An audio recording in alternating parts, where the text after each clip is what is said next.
The entire SWAT team in Hallandale Beach has resigned, and tonight we have reaction from city leaders. Local 10 News reporter Roy Ramos is live in Hallandale Beach with the very latest on this story. Roy, what can you tell us? Well, the mayor here says she is disappointed by the decision of those officers, but those officers said they made that decision because the SWAT team does not have the proper equipment, they say they don't have the proper training, and when it came to their command staff taking a knee next to protesters, they made the decision to resign.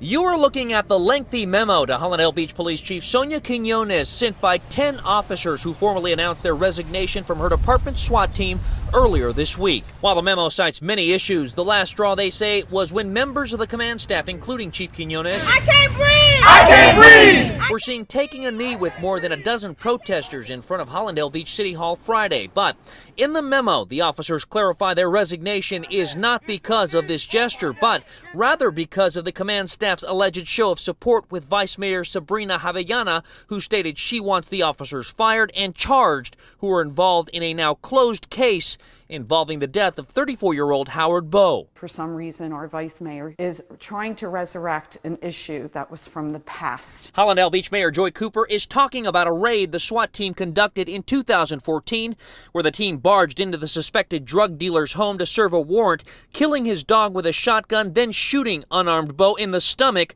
who ultimately died in the hospital 11 days later. While there was mistakes made, our officers were adjudicated by a grand jury. Vice Mayor Javellana taking to Twitter saying she spoke in support of Bowe and his family before she was ever elected and will continue to do so no matter the repercussions because his life mattered and won't be forgotten. Even during that time, we've addressed the use of force. City Manager Greg Chavadilla responding to the resignation in a statement that read, "While the voluntary resignation of our officers from this assignment is unfortunate, our residents should be assured it has not had any impact on our commitment to protecting their safety."